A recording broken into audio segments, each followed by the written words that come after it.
तो रोज का नियम था। एक दिन स्नान करके पूजा करके आ रही थी, रास्ते में मिल गए लल्ला जी, बोलिए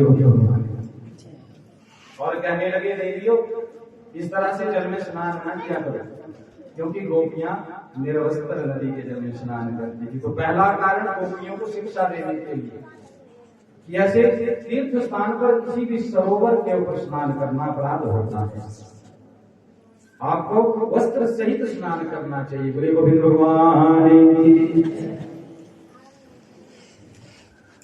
और दूसरा कारण कि कृष्ण बाप है, कृष्ण ईश्वर है और गोपी हम सब गोपी हैं, जितने भी संसार में जीव रहे वो गोपी। और ये जो वस्त्र है जिसको चुराया भगवान श्री कृष्ण ने, वो है अज्ञान।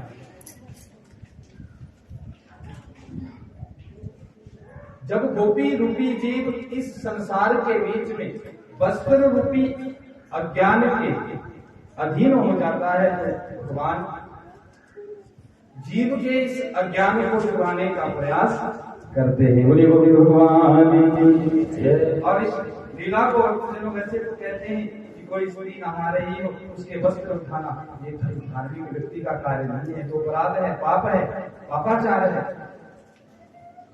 लेकिन गोविंद की ये जो पावनी लीला है, भक्तजनों जिस समय ये लीला हुई गोविंद मात्र कहते हैं 7 वर्ष के। बोलिए गोविंद भगवान की जय, आनंद कंद भगवान की जय।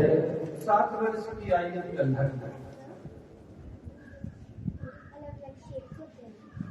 अब लल्ला समझा रहे हैं कि ऐसे नहीं नहाते हैं सरोवर में, तो गोपियों का आए बड़े समझाने आते हैं।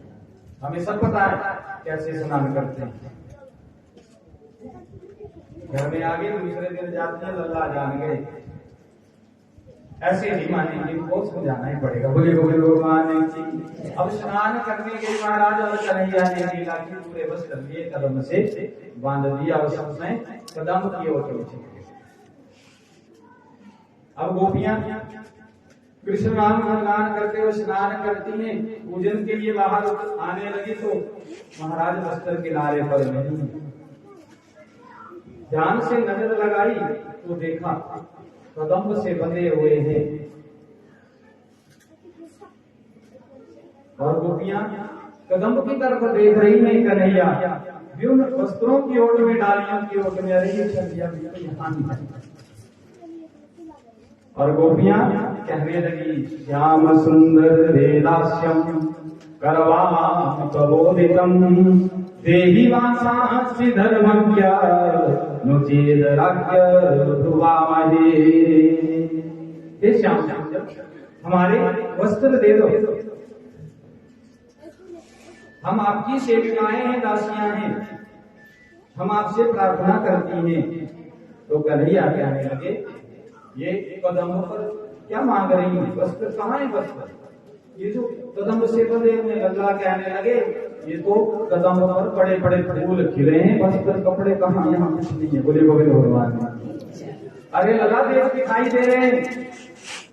तो कन्हैया कहने लगे ये तो कदम है और इस कदम पर मैं विराजमान हूँ, और ये बड़े बड़े फूल। कहने लगे इतने बड़े बड़े फूल कदम के। तो कन्हैया कहते हैं ये मेरा कदम है और ये सारी दुनिया से निराला होता है, इस तरह से फूल लगते हैं। बोलिए गोविंद भगवान। मैं रोज इस कदम पर आकर के क्रीड़ा करता हूँ, खेलता हूँ। कहने लगी वस्त्र दे दो। तो कन्हैया कहने लगे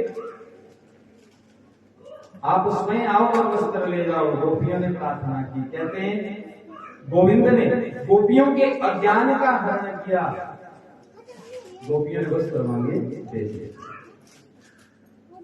अब सुखदेव जी कथा सुना रहे, परीक्षित कथा सुन रहे हैं। तो कहने लगे हैं गुरु आपने कहा कि गोपी जीव है, कृष्ण परमात्मा है, और ये वस्त्र अज्ञान है, अविद्या है। जब एक बार भगवान श्री कृष्ण ने गोपियों के अज्ञान को दूर कर दिया, तो इन अज्ञान रूपी वस्त्रों को फिर से क्यों दे दिया? बोलिए गोविंद भगवान की। तो सुखदेव कहने लगे राजन ये प्रभु की परम मंगलमय लीला है। एक बार जिस जीव का वो अज्ञान दूर कर देते हैं, बाद में उस अज्ञान रूपी भूवर में उसके भटकने की बात कहाँ रहती है। धारण दिया ना भंजितो कथा धानम, कि धान का बीज है, अगर उसका छिलका हटा दिया जाए ऊपर से और फिर छिलका हटा के उसे जमीन में डाला जाए तो कभी नहीं होता है। तो वैसे ही भगवान श्री कृष्ण ने एक बार जब गोपियों के वस्त्र अज्ञान रूपी अविद्या का हरण कर लिया तो बाद में उस अज्ञान के उत्पन्न होने की तो बात ही नहीं है।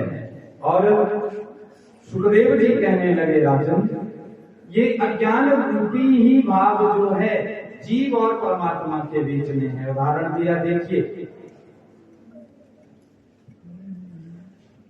हम सब जीवों और परमात्मा के बीच में यही तो एक पर्दा है, जिस पर्दे के होने के कारण हमें कृष्ण दिखते नहीं, उनके प्रति हम प्रेम नहीं कर पाते। बोले गोविंद भगवान। जैसे उदाहरण के तौर पर मैं यहाँ मंच पर बैठा हूँ, आप सामने बैठे हैं, अब यहाँ पर पर्दा लगा दिया जाए, ना तो आप मुझे देख सकते हैं ना मैं आपको देख सकता हूँ, वस्त्र लगा दिया जाएगा, पर्दा वस्त्र का ही होता है।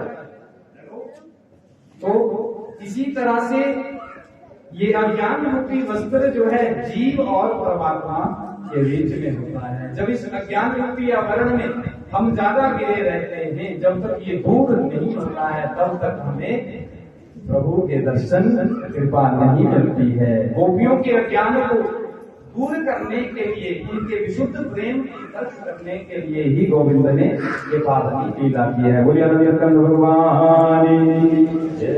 और उसके बाद बड़ा सुंदर एक प्रसंग है, यज्ञ पत्नियों के ऊपर, ब्राह्मण पत्नियों के ऊपर भगवान श्री कृष्ण का अनुग्रह बड़ी पावनी है। बाल बाल कृष्ण बाबू भैया सब गैया चराने जाते हैं। वृंदावन की बड़ी सुंदर पावनी लीलाएं हैं। सुबह सुबह चले वाले जाते थे, नाश्ता सारा दिन गैया चरानी, दोपहर के समय को भी करना और वापस आ जाना। लेकिन उस दिन क्या हुआ, बाल वालों ने जो नाश्ता लिया था खा तो लिया, लेकिन बाद में भी कहने लगे अभी तक भूख शांत है, बड़ी भूख लगी है, चलिए करो।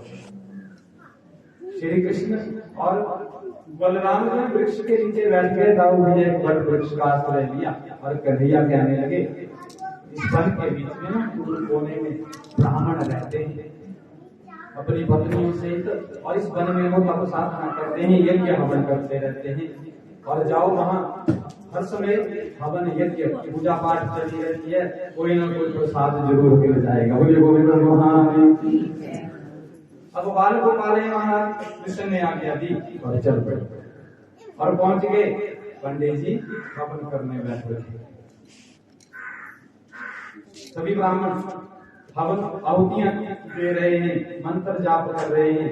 बाल बाल गए, दोनों हाथ जोड़ करके प्रार्थना कि हम भगवान श्री कृष्ण के सखा बाल वाले हैं, वृंदावन में गैया चराने आए, हमें भूख लगी है, अगर प्रसाद कुछ खाने के लिए हो तो दे दीजिए। बोलिए गोविंद भगवान। तो ब्राह्मणों ने द्वार वालों को डांटा, बात ही नहीं की, देखा भी नहीं, क्योंकि पूजा में बैठे थे तो नियम नहीं, बात नहीं करेंगे। बोलिए गोविंद। अब हवन चला है, स्वाहा स्वाहा के अलावा कुछ नहीं बोलेंगे। बोलिए गोविंद भगवान। नियम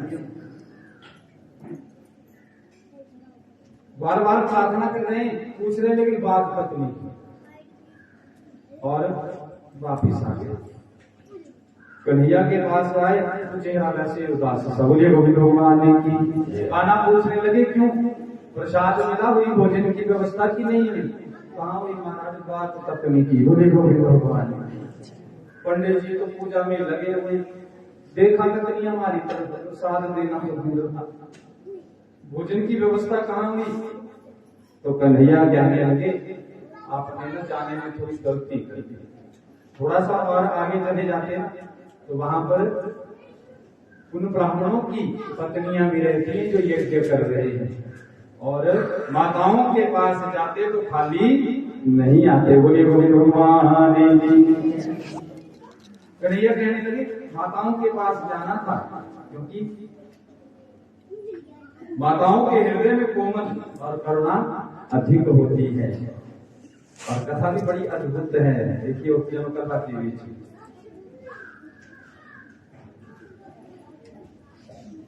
सबसे ज्यादा संख्या किसकी होती है?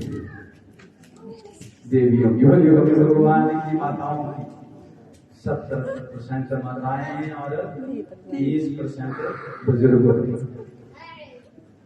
बाल गोपाल 1-2%, लेकिन युवा भोले गोविंद भगवान जुबान कोई दिख रहा है कथा में बड़े बड़े, क्या कारण है? यही तो माया है महाराज। बोले गोविंद भगवान विरले ही ऐसे होते हैं जिन्हें गोविंद की ये पावनी प्रीति युवावस्था के बीच में लगती है। ये है संस्कारों का प्रभाव। बोलिए गोविंद भगवान। बुरा मत मानिए, विचार करने वाली बात है, क्योंकि आज हमारी जो युवा पीढ़ी है, मैं तभी बोल रहा हूं, संस्कार विहीन होते हुए अपने जीवन को जीने जाना। और इस मोबाइल ने तो महाराज काम ही सारा तमाम कर दिया। बोले गोविंद भगवान। फुर्सत फ्री फायर खेलने से बारी नहीं है। बोले गोविंद भगवान। अब देखिए, मैं एक दिन स्वयं मोबाइल नहीं होना तो पता नहीं ऐसा लगता है क्या हो गया, एकदम से बीपी लो हो जाता है, पता नहीं कहां चला गया। बोले गोविंद भगवान।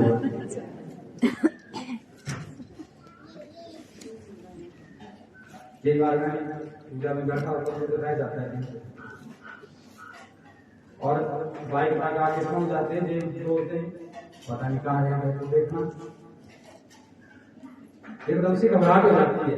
इतनी जरूरत इसकी। देखिए कोई बुरी चीज नहीं है, अगर ये नहीं होता तो कोरोना में ऑनलाइन बच्चे घर से पढ़ते। लेकिन टेक्नोलॉजी कोई भी है, उसका अगर सदुपयोग किया जाए तो वो हमारे लिए वरदान बन जाती है, लेकिन अगर उसका दुरुपयोग किया जाए तो वही अभिशाप बन जाती है। मनुष्य वृत्ति में ना गृहम गृहम इत्यादि प्रेणी गृहम उच्यते। अब माताओं की बात चली है तो सुखदेव जी कहने लगे, हे राजन परीक्षित, घर वो घर नहीं है जो सुंदर सुंदर आवरणों से घिरा है, आलीशान है, सुंदर रंग पेंट चढ़ा है। शास्त्रों की दृष्टि में ईंट पत्थर के मकान को घर नहीं कहते हैं। वास्तविक रूप में गृहिणी का नाम ही घर है। बोलिए गोविंद भगवान। गृहिणी का नाम ही घर है। माताएं अगर चाहें तो घर को स्वर्ग बना दें, माताएं चाहें तो घर को दुखालय बनाने, सुख बनाने का विसारा जिम्मा माताओं के ऊपर, और घर को दुखालय बनाने का भी। इसलिए करुणा और कोमल भाव सबसे अधिक। कन्हैया कहने लगे, आपने ना भूल कर दी, ब्राह्मणों के पास क्यों गए, माताओं के पास जाना था। घर में तो वो लगी होंगी काम में, क्योंकि घर को सबसे ज्यादा तो माताएं ही संभालती हैं। और माताओं की देखिए दया, करुणा और प्रभु के चरणों में प्रेम। विचार करना, अगर किसी पुरुष को कहा जाए कि चलो कथा लगी है, टाइम नहीं है, मुझे कोई लोग, लेकिन माताएं सवेरे उठेंगी, घर का सारा काम भी करना, 3 घंटे पंडित जी के सामने कथा भी सुननी, मंदिर में भी पहुंचना, उसके बाद फिर घर में जाकर दौड़ दौड़ करनी। बोलिए गोविंद भगवान। है प्रेम त्याग या नहीं, विचार करना। कन्हैया कहने लगे, जाओ माताओं के पास जाओ, इधर उधर। और अब श्री कृष्ण की आज्ञा मान करके आ गए, और अब पंडित जी से तो बात करते बहुत चीज निकल गए, और घर में यज्ञ पत्नियां जो बैठी हुई थी उनके पास चले गए थोड़ी सी दूर, और कहा कि हम कृष्ण के सखा हैं, वन में गैया चराने आए हैं, भूख लगी है। कृष्ण और आओ भैया बट वृक्ष के नीचे बैठे हैं, हमें भेजा है, अगर कोई प्रसाद भोजन हो तो हमें खाने के लिए दे दो। बोलिए गोविंद भगवान। जब इन माताओं ने सुना कि कृष्ण वन में आए हैं, दाऊ भैया हैं, और ये बाल बाल उनके सताए। कहने लगे फटा देर नहीं लगाई, चूल्हा जलाया, अनेक प्रकार के भोग व्यंजन बनाए, थाली में परोसे और ढक करके कहने लगी आप धीरे धीरे निकलो, हम आपके पीछे पीछे आती हैं। बोले गोविंद भगवान। और पंडित जी मंत्र पढ़ रहे हैं, हवन में ही लगे हुए हैं। अब सोचने लगी अगर हम इस तरह से जाएंगी तो पूछेंगे तो क्या जवाब देंगे, हमें रुकना नहीं है, जाना तो है आज। और भक्तजनों पल्लू का घूंघट किया, थालियों को, भोग की थालियों को प्यार से ढका, चुपके से जहाँ हवन कर रहे थे उस तरफ से एक एक करके निकलने लगी ताकि पता ना चले। लेकिन ब्राह्मणों को पता चल गया, एक बेबी निकली, दूसरी निकली, तीसरी निकली, और देख रहे हैं कि ये सब कहाँ जा रही हैं। बार बार फिर से आए, वो तो चले गए, लेकिन ये देवियां भी पीछे पीछे कहाँ जा रही हैं। अब पूछने का साहस नहीं, पूजा में बैठे हैं, अब बोल नहीं सकते हैं, तो बस ऐसे इशारे कर रहे हैं। ये क्या हुआ, घर से निकल के जिस तरफ जा रही है, कहाँ जा रही है, एक कदम से कोई इशारा नहीं देता, निकल गई और पहुंच गई बटमन के पास, जहाँ पर कन्हैया बैठे हैं। हमारा दर्शन देखिए, प्रसाद प्रभु को अर्पण किया, बाल बालों ने बड़े आनंद से उस भोग को पाया, और यज्ञ पत्नियों ने भगवान श्री कृष्ण का स्तवन दर्शन करके अपने जीवन को धन्य माना। और बाद में भगवान श्री कृष्ण कहने लगे, देख लो अब आप अपने घर वापिस चली जाओ, आपके मन की जो इच्छा थी कि दर्शन करने, जब आपको पता चला कि कन्हैया वन में है, बाल बालों के माध्यम से, तो आपका एकदम से भाग बन गया। आप यहाँ आ तो गई है, लेकिन जल्दी जल्दी चली जाओ, पतिदेव पूजा में बैठे, किसी चीज की जरूरत पड़ गई तो समस्या हो जाएगी। बोलिए गोविंद भगवान की। अब ये ब्राह्मण पत्नियां कहने लगी, गोविंद अब हमें बड़ा भय लगा, बिना पूछे बिना आज्ञा लिए तो छिपाए आ गई, लेकिन जाएंगी तो पता नहीं पति स्वीकार करेंगे या नहीं करेंगे, पता नहीं क्या क्या पूछेंगे, कहाँ गई थी। तो कन्हैया कहने लगे, देवी बस जब पति कुछ सवाल करें तो एक ही बात बोली कि हम वन के बीच में गई थी और कृष्ण के दर्शन करके आई हैं, और जब आप मेरा नाम लेंगी तो वो कुछ भी नहीं कहेंगे। बोलिए गोविंद भगवान। बाबा तुलसी भी कहते हैं, जा पर कृपा राम की होई, ता पर कृपा करई सब कोई। बोलिए गोविंद भगवान। जिसके ऊपर प्रभु राम की कृपा होती है उसके ऊपर सब कृपा करते हैं। और कन्हैया की बात मान करके वापिस आ गया, ब्राह्मणों को चढ़ाया गुस्सा। पूजा में बैठे थे, हम कर रहे थे, भोग के लिए खीर बोला था बनाने को, भोग लगाना था, इतनी देर से इंतजार कर रहे, पता नहीं कहाँ चली गई थी। और आते ही प्रश्न किया, कहाँ गई थी, जब आपको आदेश दिया था कि पूजा में हवन करें, उनके बाद भोग लगेगा, बनाया है नैवेद्य नहीं बनाया है। तो गोपियां कहने लगी कि हम भगवान श्री कृष्ण का दर्शन, ये जो बाल बाल आए थे ना, ये उनके सखा थे, जब आपके पास आए आपने बात नहीं की, फिर हमारे पास आए और हम इन ग्वाल वालों को ही भोग लगाने, इन्हें प्रसाद देने चली गई थी। बोलिए गोविंद भगवान। तो उस समय भक्तजनों ये ब्राह्मण मन ही मन विचार करने लगे, अरे हमसे अच्छे तो हमारी ये देवियां हैं, हम तो यहाँ पूजा पाठ करते ही रह गए, हवन करते ही रह गए, लेकिन ये तो दर्शन करके भी आ गई। हम